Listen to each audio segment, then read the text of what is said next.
Hi everyone, welcome to the Active Knowledge series, The Practice of Non-Greed in Business.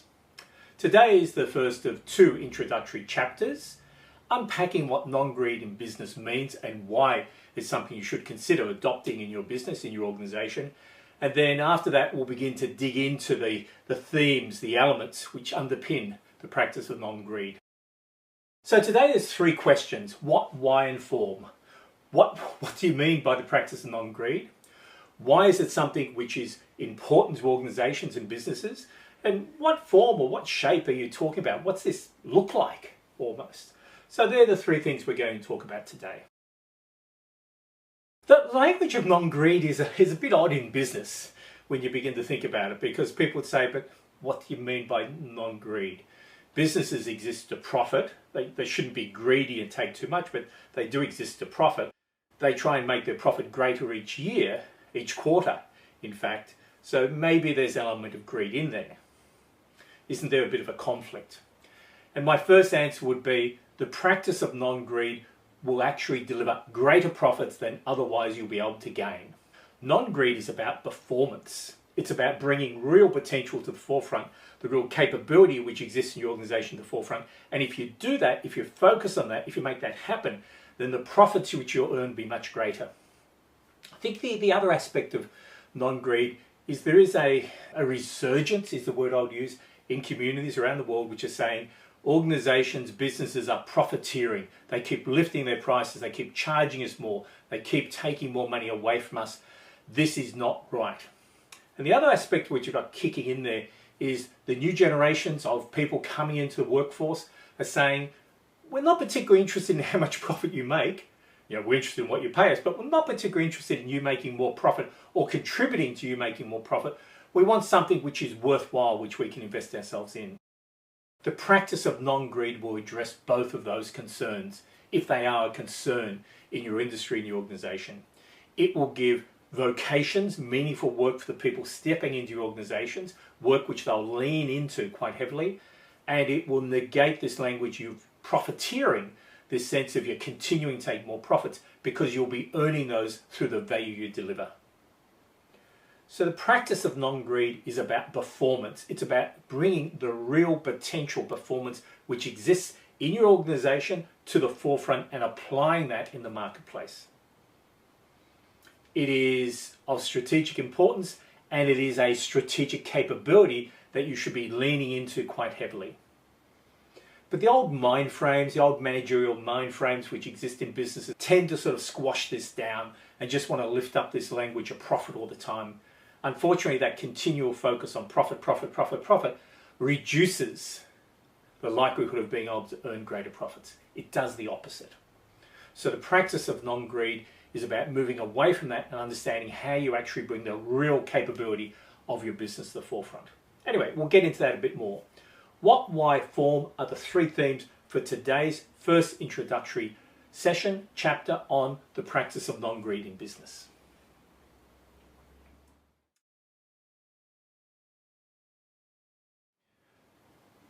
You'll see coming up on the screen now an image which has two aspects on it. It has an arrowhead and it has three circles. The arrowhead you recognize as branding for my work, and the language in life, in business, in community is just bringing to the forefront that you should be striving to achieve better every day. In what you do in your life, in what you do in your business, in what you do in community, there is an angle, there is a growth which should be there. The practice of non-greed is about that growth. And the three circles, as you see them expanding, are basically about impact and influence. You need to start with yourself. You need to become an achiever in your life. And there's a whole separate session which we may do on that in the future. You need to develop that achiever trait in you so you understand your strengths, you understand your capabilities, you understand your passions, you lean into those, and you continually set goals which you just deliver on. And people look at you and say, how are they just continually moving forward? That's the achiever trait. That is for you as an individual. You need to nurture and bring that to the forefront so you can then step out to the next circle and become an enabler, where you work within teams, you work within people who you know, and you help them to become successful in their lives. You become an enabler of the success in others. Then you step out into a wider circle where you're sitting in a larger organization and you are now the catalyst. You are the catalyst which are setting processes, culture, vision, strategy, a whole range of elements which is going to allow that organization just to expand and to grow its potential and the success. You become the catalyst of that. The practice of non-greed is about allowing you to become an achiever in your life, an enabler in the lives of others, and think of you working within teams, within organizations and businesses, and then a catalyst where you are at the senior leadership and you are crafting an organization which can just drive itself forward. So that imagery becomes quite important. This is about allowing you to achieve, very simply. That's what the practice of non-greed is about, to help you achieve more.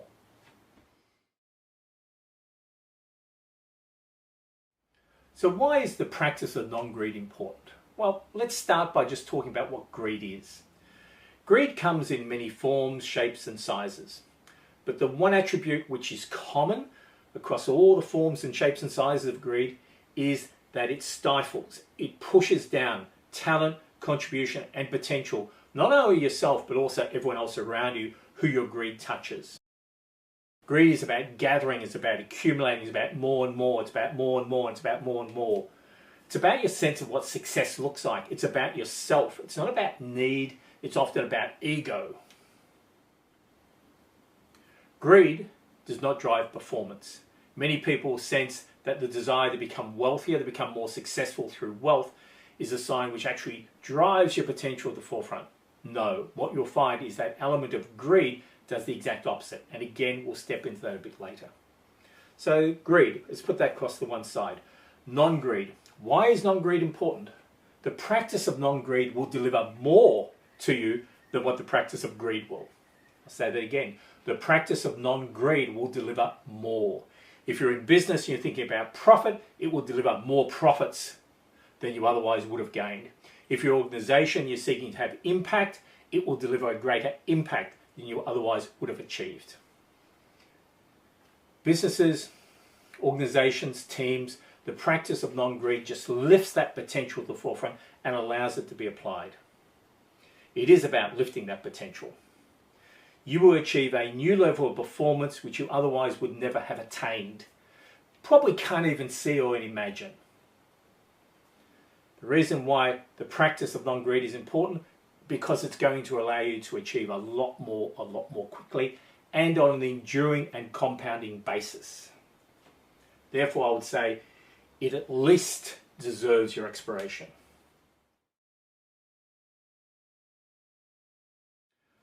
So what is non-greed? It is simply putting others ahead of you. It is not putting yourself first. It's enabling their potential, their success. It is about how you interact with others. Are you someone who's continually seeking to take, or you're someone who's seeking to give and uplift? That's a bit about who you are, but not who you are at a superficial level, but who you are at your core, in your heart. Do you lift, or do you suppress and take? It's not about accumulating and gathering simply so you have more. Having more is not the right purpose. It is about achievement, it is about the achievement of others, and therefore I believe also yours. It is about delivery, it's about delivery of goals, it's about continual growth, it's about uplifting, enabling, it's about striving. This is what the practice of non-greed is. It is this continual leaning in to take everyone forward and allow everyone to bring their potential to the forefront. But just unpacking that a little bit further, what is non-greed? At its core, non-greed is motive. It's the right motive. You can say it's why, it's your why, but I think it's much deeper than that. I think it's your who you are. Organizations have a who as well. Who are you as an organization? What is your personality? What is your traits? Do you seek to uplift the community who you serve, or you seek to take from them? Who are you? Non-greed is motive, which means it is the source of energy. It is your source of willpower, but it's got to be the right motive and the right energy. And it's a motive of striving to achieve. It's a purpose of continual competition to deliver greater value. To others, not to yourself, to others. I'm pointing into myself, but I'm saying to others. It's about striving to achieve. It's about a purpose of delivering value to others. It's that sense of what success looks like. But let's just hang on to the word motive. I think that's worthwhile. We'll come back to that. Non-greed is about process, not outcome. It's about competing, not winning. It's about competing against yourself. It's about better every day. And let me give you two analogies to try and draw this out. Think of the sporting team or the athlete. Day after day after day, they are training on their skills and their capabilities and their strength and their focus and their mental strength. As they go out to compete, it's all that practice and training which they bring onto the field. It is their ability to focus on delivering their best, the training, the process of which they build, which will allow them to win. If they suddenly lose that focus and begin to say, I'm 5 points down, I've just got to get the points, I've just got to get the points, I've just got to get the points, I need to win the medal, then you'll find that that focus and capability just diminishes and disappears, and they will likely lose. And you'll hear it time and time again from athletes who have achieved great successes over a continuing basis. What do you focus on? My process. I have a process that allows me to bring my best to the forefront, and that allows me to win. I'm not distracted by what the other person is doing or the other team's doing. I'm not distracted by the score or the medal. I just focus on my process, and I keep pushing in, and I keep leaning into that. So think of that sporting analogy. I'll give you another analogy. Think of an organization and leadership. If you have a leader who is interested in themselves, their ego, their position, their advancement, their wealth, then that leaning into themselves continuously, chasing that prize for themselves, and therefore leaving everyone else behind, is not going to achieve them great success. Because the successful leader comes from lifting everyone else up. So when we say non-greed is about process, it's about competing against yourself, it's about better every day, it's about performance. It's about bringing the performance of everyone to the forefront. That's what the practice of non-greed is.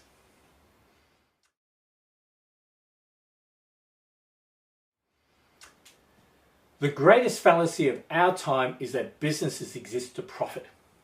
And I would put in brackets profiteer, because each quarter they get obsessed with getting greater profits.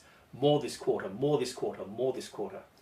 It drives all the wrong behavior in leadership and all the way down the organization, and delivers less profit than otherwise would be possible if it actually moved into a model of non-greed. This sense of profit first seeds greed. It becomes score focused. What's the outcome? What's the result? You lose focus on your ability to compete, and you do not invest in that or grow that. You begin to create a culture of win, whatever it takes, whatever it takes. And then you wonder why you get bad culture, bad performance happening. It seeds self-interest, short-termism, and politics. It seeds very much what's in it for me, because I know you're only in it for you. And it's about what everyone can take out of the pie. And there's a real sense in there that money, a share of profit, buys contribution. Well, it may do it for certain people, but not for the organization as a whole. And the potential lies in the organization as a whole. Thinking that your business exists principally to profit is the weakest form of competitiveness you could possibly instill in your organization. It will result in lower profits than is otherwise possible. But it does require you to release and trust the capability of your organization to deliver and to bring in the practice of non-greed.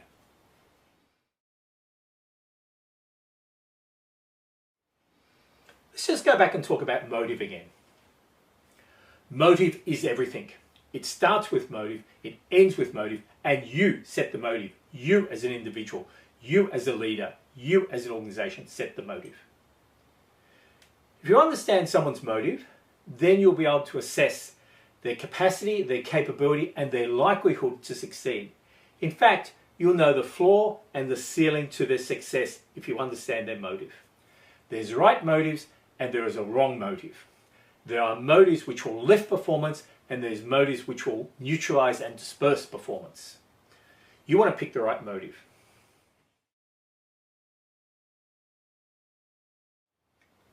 Let's put motive to one side and let's look at strength, competitive strength. The core strength of any business is the combined talent and effort of all those who work within and with the business, of everyone. Let me say that again.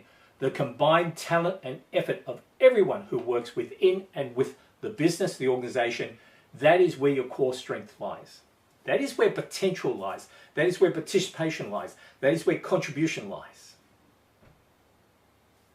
What determines how that strength comes together and how it's applied? Motive. The motive that is suited for each and every individual in the organization who is working with the organization. The right motive magnifies, compounds that strength. The wrong motive disperses and neutralises any strength which may be there. What's the right motive? The motive to compete. The motive to deliver your best and to focus on improving that best each and every day. That's the type of organisation you want to build. That's the type of organisation that the practice of non-greed builds. That's the type of organisation which the best talent will want to work for. That is the type of organisation in which the community will celebrate you because you are continually stepping out and delivering greater value. And it's the type of organisation which will have an enduring profit which is growing and compounding their capital value. So how do I seed this motive? How do I bring this about? Where's this come from? How do I nurture that core strength? In every organisation, whether you recognise it or not, there is an engine, a competitive engine, and it is the elements which make up that engine which sets the ceiling and the floor to your success, to your performance. And when the competitive engine is functioning well, the ceiling continues to lift. When the competitive engine is not functioning well, for example, profit first motive, then the floor just continues to diminish and the ceiling just goes with it. You need to understand the agents, the elements in the competitive engine. You need to understand their character, and you need to understand how to mold them and nurture them to continually build their strength to lift the performance of your business. The practice of non-greed lies in optimizing the strength of your competitive engine.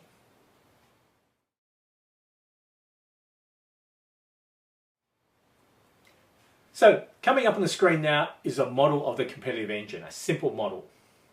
There's three aspects to this, and they are core, focus, and fuel. I'll say that again, core, focus, and fuel. If you look at the white circle, you'll see sitting in there the words vision, culture, leadership, employees, and I'll substitute the word relationships for employees, purpose and motive. That is the core strength of your organization.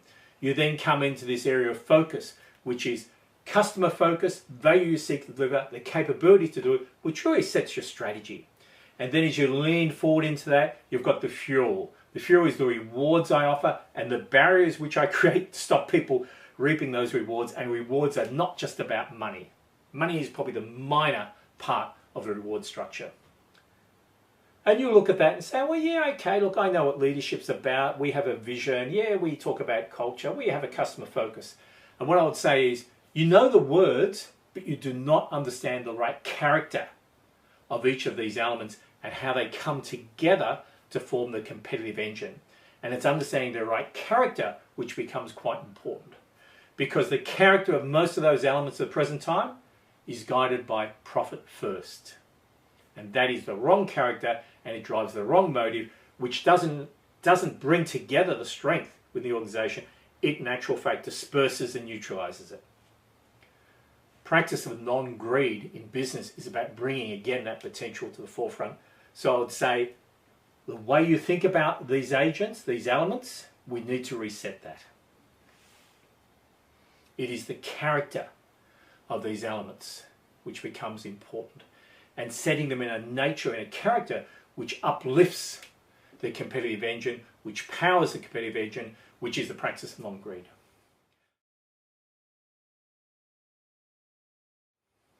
The other thing, just as a side point, which I've noticed, is that businesses which begin to adopt the practice of non-greed develop quite a different language, a competitive language, a language which uplifts motive, a language which uplifts participation, contribution, which uplifts the individuals to contribute their all. It's interesting.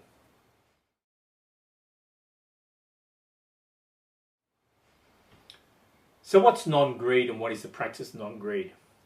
It is enabling the real potential performance to be delivered each and every day. It's not about self-interest. It's not about shortism. It's not about politics. It's not about chasing a profit result.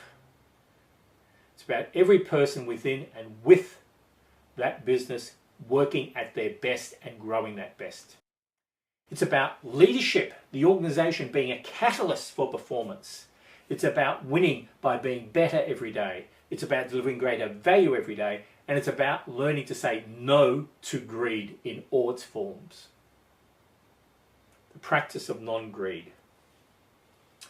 Coming up on the screen now is just something which I did quite a few years ago now, which is a manifesto, which we may dig into a bit later in one of the sessions, which is really just talking about there will be a change in values which comes about. The why. Businesses must exist for something more than just making profit. They should exist for a clear purpose, and that purpose must be to meet the needs of a community of customers. If they do that well, profit will be a natural outcome. Businesses are made to compete. They compete around the value they deliver to their customers of today and tomorrow, and to compete to their greatest potential, they lift their people to the forefront. They are led by worthy leaders, leaders who place their community, their people, and their businesses all before themselves. These are some of the aspects of non-greed, which we're going to explore.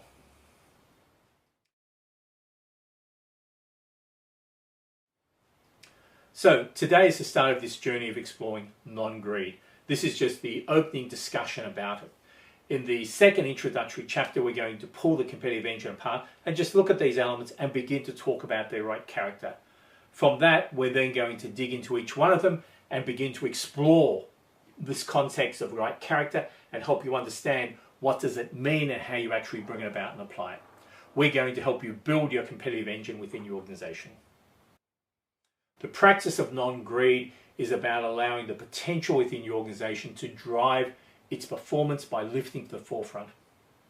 You will be a more successful organization, you'll have a greater impact, you'll have greater profits, you'll have greater resources, you'll bring better people in and they'll stay longer, and the community will celebrate you when you adopt the practice of non-greed in business.